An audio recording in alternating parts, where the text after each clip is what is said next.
ওই আওয়ামী আমলারা যারা এই প্রজেক্টের দায়িত্বে ছিল তারা যে কোটি কোটি টাকা লুটপাট করেছে এবং ইতিমধ্যে 2.5 কোটি থেকে 9 কোটি টাকা পর্যন্ত লুটপাটের এই তদন্তটা যেন না আগায়, তারা এই প্রকল্পটাকে এই জন্য বাতিল করে দিতে চাচ্ছে। এই প্রজেক্টটা চালাইতে এই রাষ্ট্রের প্রতি বছর খরচ হবে 80 থেকে 100 কোটি টাকা, অথচ নতুন একটা প্রজেক্ট নিচ্ছে, সেই প্রজেক্টটার জন্য তার 5 বছরের খরচ হবে 900 কোটি টাকা। কোথায় 5 বছরে 400 কোটি টাকা রাষ্ট্রের খরচ হবে অথবা 5 বছরে 900 কোটি টাকা খরচ হবে।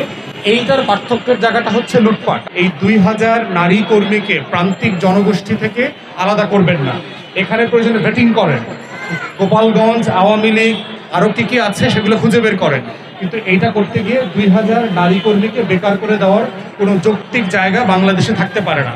বরং আপনি দুর্নীতি বন্ধ করেন, এই টাকা আপনি খুঁজে পাবেন। বাংলাদেশ রাষ্ট্রে দুর্নীতি বন্ধ করতে পারলে 80 কোটি 100 কোটি টাকা খুঁজে বের করা কোনো ডিফিকাল্ট কাজ না। তাই আমরা ওনাদের এই আন্দোলনের সাথে, ওনাদের দাবির সাথে বারবার একাত্মতা ঘোষণা করেছি। অন্তর্বর্তীকালীন সরকার যে নতুন বাংলাদেশ গড়বার দায়িত্ব নিয়েছে, একটা বৈষম্যহীন বাংলাদেশ, এই ঘটনা ঘটলে এখানে বৈষম্যহীন হবে না, বরং বৈষম্যময় বাংলাদেশ হবে। তো সেই জায়গাতে আমাদের দাবি হচ্ছে অন্তর্বর্তীকালীন সরকারের প্রধান উপদেষ্টা এবং মাননীয় যে মন্ত্রী আছেন, আপনারা দয়া করে বিষয়টাকে রিভাইজ করেন, ইমিডিয়েটলি নেগোশিয়েট করেন, আমাদের সাথে বসেন। সমস্যার সমাধান না করে এখন আমলারা নতুন বুদ্ধি দিয়েছে।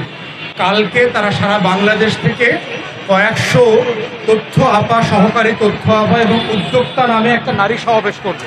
যে বাংলাদেশে এই যারা আন্দোলন করতেছে এই সংখ্যাটা আসলে খুব কম, অধিকাংশ নারী তথ্য আপারা আন্দোলন করছে না। এই তথ্য আপাদেরকে আনার জন্য তারা আপনার 5,000 টাকা করে মহিলাদেরকে ক্যাশ টাকা দিচ্ছে। আমলাদের লুটপাটের বুদ্ধিটা দেখেন, যে এদেরকে এখন শায়েস্তা করবে, তাদেরকে কাজে ব্যাক করার জন্য হুমকি দেওয়া হচ্ছে, না হলে পুলিশ দিয়ে মামলা দিবে তারা বলছে। আর হচ্ছে অন্যদিকে মহিলাদেরকে, উদ্যোক্তাদেরকে বিভিন্ন ব্যানারে এনে কালকে একটা সমাবেশ করে মন্ত্রীকে দেখাবে, দেখেন অধিকাংশ তথ্য আপারা আপনার আমার সাথে আছে, তারা আন্দোলনের সাথে নাই। এই আওয়ামী আমলাগিরি আমরা গত 16 বছর দেখেছি, এটা রাষ্ট্রকে আগায় না, রাষ্ট্রকে পিছায়া দেয়। অতএব দয়া করে এই 2 নম্বরই বাটপাড়ি সমাবেশ করে কয়েক কোটি টাকা লুটপাটের সমাবেশ বন্ধ করেন, করে জেনুইনলি এই আপাদেরকে আপনারা পার্মানেন্ট করেন, পার্মানেন্ট করে এই সমস্যাটার সমাধান করেন, এই মায়েদেরকে, বোনদেরকে, বাচ্চা সহ তার পরিবারের কাছে ফিরে যাওয়ার ব্যবস্থা করেন। এই প্রকল্পে আসলে এখন আর লুটপাটের জায়গা নাই, তারা শুধু চাকরি করতেছে, বেতনের টাকা পায়। কিন্তু নতুন প্রকল্প আসলে হচ্ছে আমলারা নতুন করে লুটপাটের একটা জায়গা পাবে। সেইখানে তো আপারা দ্বিতীয় শ্রেণীর কর্মকর্তা, তাদেরকে আওয়ামী লীগ বানানোর চেষ্টা না করে 17-18 সাল থেকে প্রকল্পে যারা কর্মকর্তা ছিলেন, পিডি, ডেপুটি পিডি যারা ছিলেন, তাদেরকে তদন্ত করেন। তারা বলতে পারবে যে আসলে কত হাজার কোটি টাকা এখান থেকে লুটপাট হয়েছে।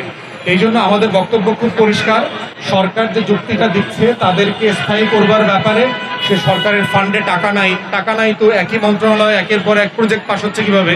সম্প্রতিও আমরা দেখলাম একদিকে 5 বছর মেয়াদে আরও কয়েকটা প্রজেক্ট পাস হয়েছে। তো টাকা নাই তাহলে প্রচুর প্রজেক্ট কেন পাস করছেন? টাকা নাই তাহলে আপনি নতুন আউটসোর্সিং এর মাধ্যমে আবার নতুন রিক্রুটমেন্টের প্ল্যান কেন করছেন? টাকা নাই তাহলে ফেজ 3 কেন করছেন? টাকা নাই তাহলে অন্যান্য মিনিস্ট্রিতে এবং একই মিনিস্ট্রিতে নতুন প্রকল্প কেন নিচ্ছেন? টাকা নাই অন্যান্য দাবি দেওয়ার ভিত্তিতে অনেক প্রকল্প কেন মেনে নিচ্ছেন? তাহলে এই যুক্তিগুলো খুব দুর্বল।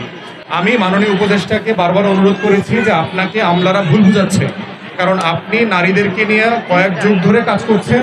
আপনি এই নারী বান্ধব মানুষ হয়ে এই 2000 নারী কর্মীকে প্রান্তিক জনগোষ্ঠী থেকে আলাদা করবেন না, এখানে প্রয়োজনে ভেটিং করেন, গোপালগঞ্জ আওয়ামী লীগ আরও কি কি আছে সেগুলো খুঁজে বের করেন, কিন্তু এইটা করতে গিয়ে 2000 নারী কর্মীকে বেকার করে দেওয়ার কোনো যৌক্তিক জায়গা বাংলাদেশে থাকতে পারে না।